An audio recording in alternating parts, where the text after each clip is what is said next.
So we'd all sleep on the trampoline in the middle of the church. and the fire department, ils rentrent, tous les pompiers, comme, what the fuck?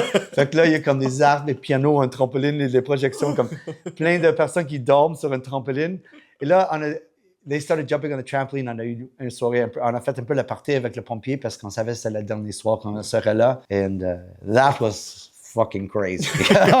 Incroyable.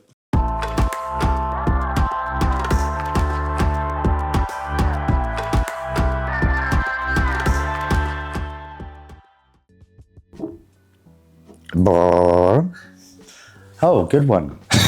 How the fuck you know that? Comment tu sais ça? J'ai enquêté beaucoup. Pas pire, ça. En fait, c'est un film que j'ai vu quand j'étais très jeune et dans le temps, Empire of the Sun. C'est un film qui m'a beaucoup marqué dans plusieurs façons parce que dans le temps, j'ai chanté dans le chorale quand j'étais jeune et le film commence avec un morceau de chorale, un de mes morceaux préférés de musique de tous les temps. Et en fait, en plus, le chorale, le garçon qui chantait, il avait le même habit que moi dans mon petit chorale chez nous.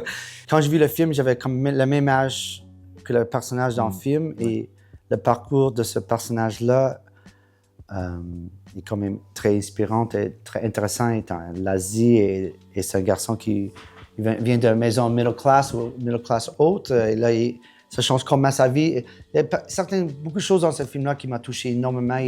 Peut-être m'a donné envie d'avoir un esprit ouvert, même parce que moi, j'ai grandi dans une petite ville, très isolée de le reste du monde culturellement. Et je n'avais pas grand accès à énormément de cultures différentes ou des, let's say, like fancy culture or whatever you want to call it. And it's funny because in the end, j'avais fait un voyage en Asie parce qu'il y a un peintre qui m'a invité à faire... c'est un peintre d'Irlande qui habitait à New York et à un moment donné, je ne connaissais pas tant que ça dans le temps, mais je l'aimais vraiment bien, il est plus vieux que moi et très inspirant. Il dit, tu vas venir avec moi, on va faire un voyage en Vietnam où on va rencontrer plein de peintres de partout de l'Asie. Et j'étais vraiment comme naïf et j'avais aucune expérience de voyage et je me sens comme... Et certainement en Vietnam, il y avait beaucoup d'histoires de guerre et j'avais beaucoup de rencontres avec des gens qui avaient une connaissance de la vie qui était beaucoup plus haute que la mienne. Et there's something about this film that put me on a path, I think, and I love this film. That's a really good one. Bravo, bravo. I'm impressed. Godspeed. The concert that's changed my life.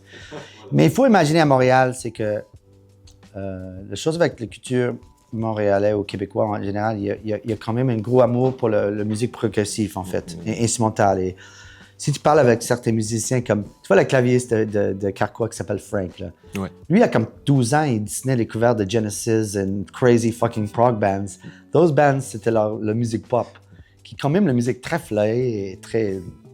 C'est des folies totales. Et en fait, la culture musicale québécoise, si tu joues dans le Nord, ils aiment ça expérimental. Il n'y a aucun pays au monde où les petites villes aiment ça, la musique expérimentale. Et Godspeed, il vient d'un esprit montréalais qui est très punk, en fait, mais vraiment punk. C'est une ville du Nord avec la foi, et souvent dans les villes du Nord, comme Norvège, Suède, ils aiment ça, they like metal. They like fucking loud, dark music, you know. And Godspeed, c'était comme un band qui, quand j'ai vu leur concert, moi, j'aimais beaucoup la musique classique quand j'étais jeune et j'avais étudié la musique classique, mais là, voilà, vous avez des violoncelles, les violons, tout avec des pédales dans les amplificateurs de guitare, avec des visuels qui quand même assez tellement jolis en black and white, 60 mm. Et j'avais pas comme pensé que c'était possible de faire ça avant que j'ai vu ce concert-là, de trouver une façon d'utiliser les choses que j'adore de musique classique et dans la complexité. Et t'as pas besoin d'être un chanteur pop ou une band populaire ou une idée de pop. You were allowed to be something kind of dark and weird and interesting. And they gave me that license and that direction to be able to do that. Et l'autre chose qui est très étonnant avec ce band-là, c'est quand même un band avec une éthique extrêmement forte, mais extrêmement forte. Même aujourd'hui, toute sa maison de disque, Constellation Records, is part of the music is an ethics and a way of doing things. I'm not as hardcore as them. But when you were a young musician, quand tu étais musicien jeune à Montréal, je pense que ça a mis un précédent que, premièrement, si tu es un band, il faut sonner juste comme toi et personne d'autre. Sinon, c'est quétaine, c'est kitsch. C'est kitsch d'être comme un autre band. Et t'as un esprit indépendant où j'allais dans les autres villes et là, les bands parlaient des portfolios, tous les business et toutes les bandes montréalais. It was like, it seemed fucking cheesy to us. Like, that's ridiculous.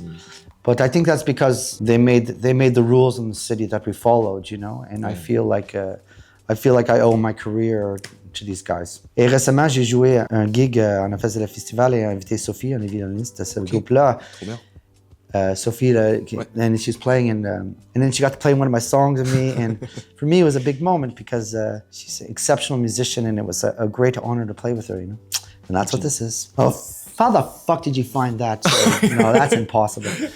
Just Another Day. Ça c'est le deuxième disque qu'on a fait dans le temps. Et c'est encore avec l'art de Brigitte parce que dans le temps, le premier disque est venu dans un livre de photos. Et avant ce livre-là, je ne voulais pas chanter parce que je ne trouvais pas manière d'écrire des paroles qui n'étaient pas trop niaiseux, en fait. Et avec les images de Brigitte, ça m'a donné accès à des autres façons de penser aux paroles. Fait que Just Another Ordinary Day. Mais dans ce temps-là, on était un band de film. C'était pas un band de musique. Et on avait des visuels très flyés, mais c'était impossible à faire la tournée parce qu'il n'y avait aucune band qui avait des gros visuels dans le temps. Fait que on pouvait pas vraiment faire la tournée de ce projet-là parce qu'on n'a pas assez de l'argent de l'amener le kit avec nous autres. C'était une belle période. And then c'est la prochaine this image. Is crazy. I don't even have a picture. I'm keeping this after. Ah, bien évidemment, tu peux. So this is crazy. So it's c'est l'église Saint-Sauveur. So il y avait qu'à un moment donné, j'ai reçu un appel de téléphone de monsieur qui avait acheté cette église-là avec Guy Liberté de Cirque et Mitsu. Ouais. Sauf le gouvernement, il a acheté toute sa propriété directement après pour construire un hôpital, mais il était dans l'obligation de garder ce building-là jusqu'au temps qu'il fait la construction. Et j'ai allé à l'école avec son fils. J'étais pas comme grand ami avec le fils, mais Smiatowski, mon ami, well, now he's my friend, he's amazing. He's like, Patrick, do you want to live in this thing? Just, and it was this abandoned church, like very big abandoned church, avec des what's a bat again in French, des chauves-souris, excusez-moi. Ah oui, ok, oui. C'était vraiment hanté comme affaire. Et des gros trous dans le plancher. Et tout autour de l'église, c'était tous des punks, homeless punks. Ah, ouais, okay. And our job was to make sure they didn't destroy the church. Mais en fait, on est devenus beaucoup d'amis. À quel point qu'à un moment donné, il y avait un mariage de punk, Fiji punk dans le temps. Et on a sonné les cloches pendant le mariage. Il y avait comme 35 punks, tout le monde en dehors de l'église. Tous les flics étaient là, et tous fâchés. Et nous autres, we let them do it because it's just too fucking crazy. Et on a même sonné les cloches. Et c'était très drôle parce qu'entre eux autres, ils disaient comme, est-ce que tu promis de dormir dans mon vomi pour le reste de ta vie? Des choses comme ça. C'était très, très, très, très drôle. Et on a écrit beaucoup de musique. Et le dernier soir dans cette église-là, à la fin, on était comme 7-8 personnes qui habitaient dedans. On avait une immense trampoline dans le milieu parce que la Brigitte qui faisait les photos sur la trampoline. On avait un écran de 50 pieds de projection pour les films. Il y avait des instruments de musique partout. Everybody's kind of high and all crazy. On faisait des choses comme on prenait des champignons magiques et à 4 heures du matin, on sonnait des cloches. Et ça veut dire que c'est pas des petites cloches, là. Oui, carrément. Ça veut dire que la moitié de la ville est réveillée le milieu le soir parce que nous autres, comme niaiseux, on sonnait les cloches à comme 4 heures du matin et c'est la plus drôle chose au monde. And then what the cops gonna do because they don't know which fucking church is ringing, you know, they can't catch you and we're like, fuck us. Et le dernier soir, les pompiers sont rentrés parce que c'était trop dangereux comme bâtiment. On n'était pas vraiment supposé d'être là. So we'd all sleep on the trampoline in the middle of the church. and the fire department, ils rentrent, tous des pompiers comme, what the fuck? Fait que là, il y a comme des arbres, des pianos, un trampoline, des projections, comme plein de personnes qui dorment sur un trampoline. Et là, they started jumping on the trampoline. On a eu une soirée, on a fait un peu la partie avec le pompier parce qu'on savait que c'était le dernier soir qu'on serait là. And that was fucking crazy. Incroyable. Close to Paradise. Ça, c'est l'album que j'imagine, dans certaines façons, qui a commencé notre carrière. Parce que quand on a fait Just Another Day, on a su que c'était impossible d'être une band multimédia sans avoir millions de dollars de voyager. Et Sigaro, c'est des bandes comme ça, ils viennent juste de commencer dans certaines façons que se normaliser le fait d'avoir beaucoup de visuels. Et on n'était pas assez connus pour. Fait qu'on a dit, on va faire un album plus straight pour faire la tournée parce qu'on veut voyager partout au monde. Et Close to Paradise, c'est un peu l'album. Mais ça a pris 5 années. On a eu beaucoup d'aventures, incluant l'église, incluant On a habité à New York pour ramasser ses chansons sur cet album-là. Et fait que c'est un album qui a pris énormément de temps à construire et c'est rempli avec des histoires flyées entre nous autres comme musiciens. What was that weird one? Another one? Oh, what the fuck was it?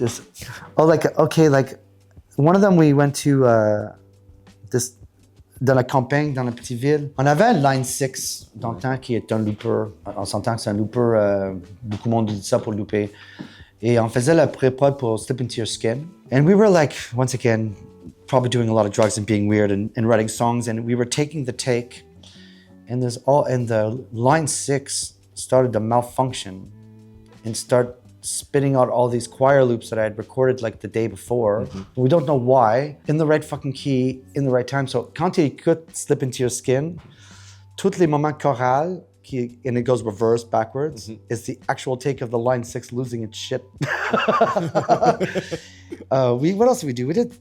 When we lived in New York, on a habité avec plusieurs peintres qui étaient là. That was the beginning of this record. Tous les peintres polonais et la vieille génération de New-Yorkais, c'était des artistes plus comme un refuge d'artistes, dans le sens que New York, c'était pas une ville qui était cool, c'était une ville que tu pouvais faire de la peinture et il n'y avait aucun autre choix, quoi. Et il y avait plein d'immigrants de Pologne qui ont appris de parler en anglais, de reading a comic book, moved to New York.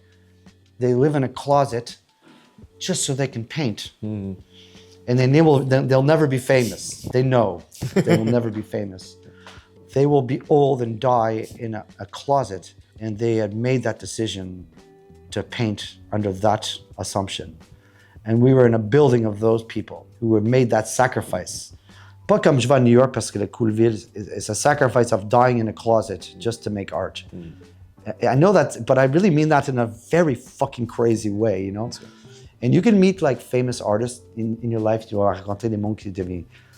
It's cool. But when you become famous, it's a little bit fucking easy.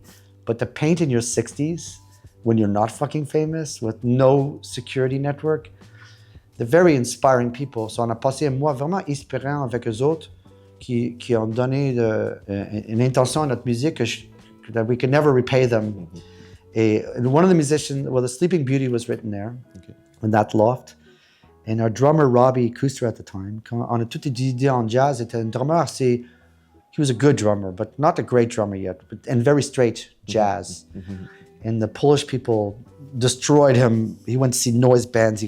They took him on crazy adventures. And one morning he woke up and he was like a different person. He was yellow, but he was just a different person. And then he became an incredible drummer overnight. It was so weird. And then he became like, one of the best drummers ever. In one night, he just went. So I often think about that adventure and close. Anyways, lots of adventures, but Of course. close to paradise. Adventures in your own backyard. Donc passage plus intimiste et acoustique dans ta musique. Adventures in your backyard. We spent a lot of years on the road. Beaucoup des années sur la route. It ruined our lives in lots of ways when you tour a lot. And then after coming home, I was like, quand tu voyages, tu as toujours un esprit ouvert pour les gens, des étrangers. And then when you're home, you don't give a shit and you don't look and you don't listen. Et when I got to this album, I was like, il y a comme un petit dépanneur de la coin de mon loft où ça se passe des mecs qui ça fait 20 ans que c'est ouvert et tout le monde du quartier il se tient autour de ce dépanneur. C'est quand même très magique en fait. And I was like, if I was traveling, I would find this fantastic. And be like, whoa, you know? And then I was like, I decided to try to have that attitude chez moi, que la même attitude que j'avais quand je voyageais. Et cet album a commencé dans cette inspiration-là, to be like, okay, let's make home fantastic. And also the fucking image in the back, c'est Brigitte Henry encore qui faisait les visuels. She found this guy who made this entire miniature city for fun in his backyard. So and you'll see the cover as well. C'est quand même débile. I love this cover. Yeah, I think my favorite song on this is Lighthouse.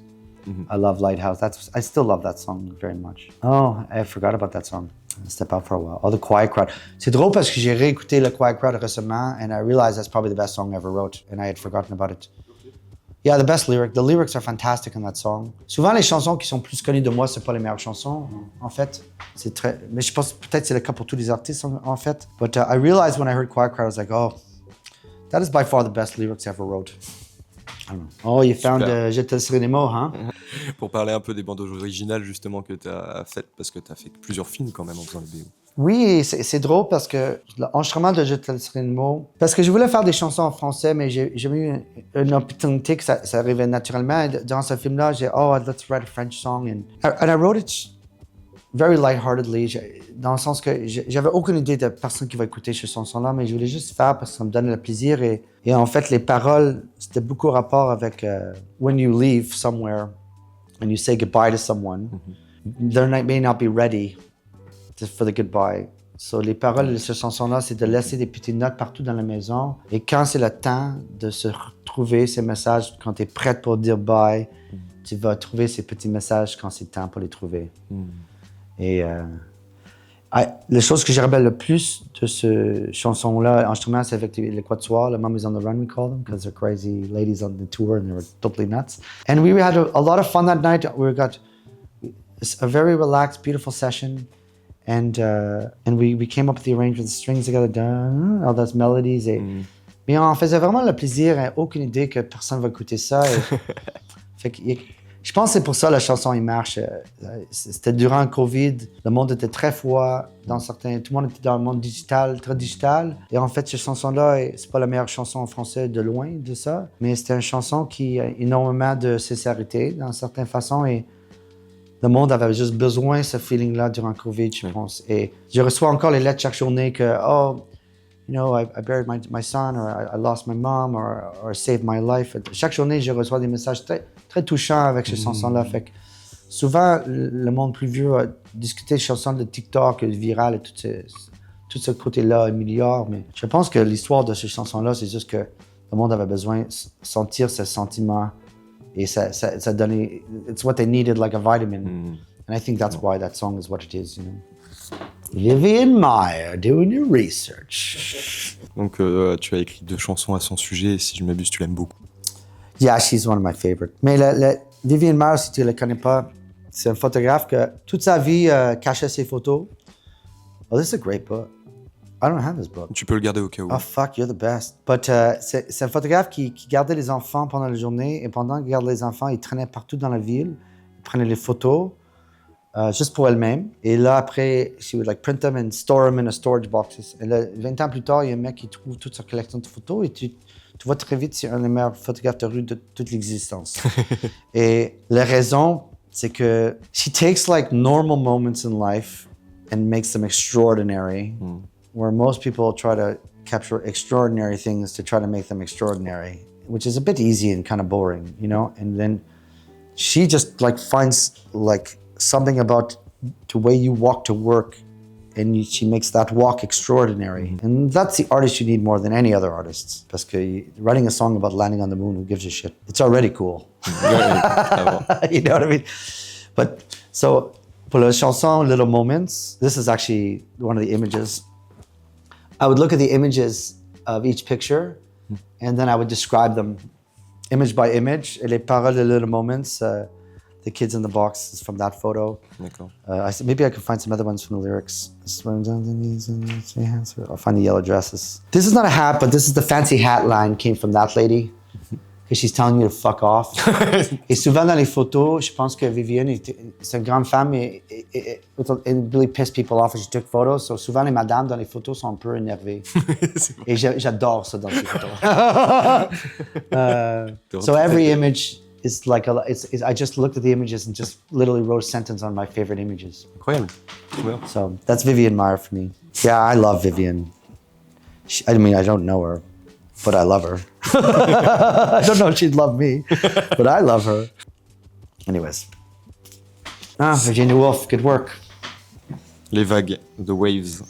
Yeah, it's weird. Mon seul regret dans la vie, d'une certaine façon, c'était que quand je lis très mal et très lentement, et j'avais pas accès dans la littérature. À un moment donné, j'ai raconté on n'est plus ensemble, mais ma blonde avant, qui était une écrivainte, Heather O'Neill, très connue, célèbre, et elle dit c'est correct si tu écoutes les livres. Hein. So I started to fucking listen, and then I had to catch up 25 years of not reading literature. So I had so many books I had to listen to, and in terms of lyrics, or like poetic sentences, Virginia Woolf is one of my favorite parce qu'il n'y a pas grand-chose qui arrive dans ses livres, en fait. It's very observatory, but every sentence in a book is better than every lyric I've ever read. Every sentence you read, you're like, what a fucking beautiful idea. Right. Like every fucking sentence, the entire book. So often I would let the audiobook play. Also my vocabulary, because I hadn't read, wasn't large. So I'd listen to this book, and when there was a lovely sentence, I'd rewrite it down. And then I'd take certain words that I'm like, that's such a beautiful word. And then I started to collage and improve on my lyrics with all her language skills. And I guess I'd have to thank Heather for that. But yes, Virginia Woolf was, she taught me how to write, I guess, in a lot of ways. Later, too late in life. Oui, et dernière image. It's like... La raison pour laquelle on te rencontre aujourd'hui. Écoute, depuis les derniers 7 ans, chaque matin, on se lève le matin, on ouvre le journal et c'est la fin du monde. Every fucking morning. Oui. Et c'est une expression anglophone qui... Quand ça va très, très, très, très, très mal, and there's nothing you can do about it, you're just like, It's like, you know when you're in a car accident and it's too late to react, but you can't scream because you're too shocked. You're like, And I just felt that every day feels like that now. Et je voulais, comme quelqu'un qui fait la musique qui remplit les vies des autres, je voulais trouver une façon de trouver la paix ensemble avec ce style de journée chaque journée et de trouver une façon de un peu sourire sur ça, mais pas sourire pour le diminuer l'importance du moment, mais pour trouver une façon de continuer chaque journée avec ce style de monde en toujours, panique de fin du monde. So I couldn't think of another title that was funnier for putting out a disc now, and I thought it was a good title, you know? And that's where the word "uh-oh" comes from. But I mean, "uh-oh" is a collection of. L'autre chose avec "uh-oh" is, you know, I've been singing for 26 ans que je chante, j'entends ma propre voix, je suis un peu tanné de moi-même, en fait, dans certaines façons, naturellement. Et durant le Covid, j'avais vu plein de chanteuses incroyables, un peu inconnues comme Solane et Ronen.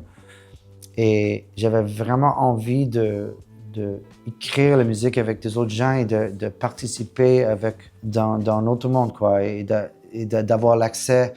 Et de toute ma carrière, tu reçois plein de cadeaux d'être connu, mais le cadeau qu'un jeune artiste est content de chanter avec toi, tu ne peux pas avoir un meilleur cadeau que ça. La première fois que j'ai entendu Solane chanter, j'étais comme, écoute, c'est aussi fort qu'Edith Piaf dans certaines façons, la façon que dépose des mots, c'est une grande chanteuse française, c'est pas n'importe quoi. November Ultra, c'est comme manger la Kamasi Miyazaki, c'est fucking magical person, you know. Claude Agag, que tu connais pas aussi tant en France, mais c'est une artiste que, quand je parlais de Québec avec Genesis et tout ça, si tu pries tout le chaos et le côté charmant du Québec que tu mets dans une artiste, c'est l'artiste qui représente cette liberté de Québécois, artiste Québec. De façon fascinante artistiquement, visuellement, de façon qu'elle est super pianiste, super chanteuse, mais she doesn't even fucking notice. Like, she's really fucking good, like technically. But she doesn't even notice because everybody's so fucking good there technically, you know? La force qui chante sur la chanson avec moi, she's a bit like my sister. On chante toujours ensemble, et ça, c'est la chanson peut-être plus intime dans le collage, et c'est pour ça que j'ai demandé à elle. Sheila Cardin, c'est comme chanteuse pop diva, mais first of all, she's very funny as fuck and she's cool. Okay. She looks like a diva, but she's not that. Her dad writes me text every day about like Supertramp, you know what I mean? He's lovely, and she's very wholesome, and she's very sweet, and she works very hard, and she has a voice, she can sing anything. So souvent, I'm with her, I'm like, sing the high note. She's like, no. I'm like, sing the high note. And then I wanted to make a song with her that sounded like crystals were singing, like something that was like so pretty that it couldn't be human. That's why I wanted to work with her. Martha Wainwright, it's like a fist fighter when she sings. It's like she's in a fight. She fucking kicks ass. I'm not cool like that. So I begged Martha to do a song with me, so I could know what that feels like to sing beside someone like. Who am I missing? Honan Ford. I saw another Instagram person. Parce qu'il faut savoir, il y a comme des voix qui sont jolies. Il y a beaucoup de monde qui a des voix qui est jolie. En fait, c'est pas difficile d'avoir une voix qui est jolie. C'est pas vraiment ça. Une chanteuse qui est de l'autre qualité, c'est que there's this other thing. And I know when I see the other thing. Because I've been doing this for so long, I know it right away. And then the moment I saw Honan Ford, like, that's the other thing. A bit like Solane, I knew right away. I was like, Maro était déjà assez connu, mais je l'ai quand même découvert sur Instagram. Maro, at the moment she opens her voice, is like it's a history of fado in Portugal, and the sound of her voice is generations of a music tradition of Portugal in a modern light. She's very, very talented. She knows. Quand on travaille ensemble, she's like, "Oh, you want me to sing the 11th, the 13th?" I'm like, "Fuck off." She's also very smart. She knows her shit.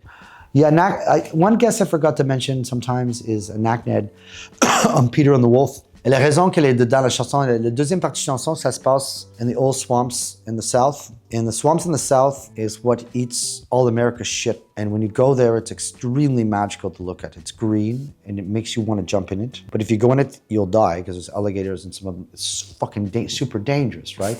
And it made me think of the mermaid, like the mermaid kind of myth. It kind of acts like a mermaid. You want to jump into it because it's like my sweater green. It's not an ugly green. And it doesn't smell bad. It smells sweet. It's weird. And when on that trip in the south, you realize quickly we were studying the old maps because New Orleans was started by a Quebecer, which is funny, French.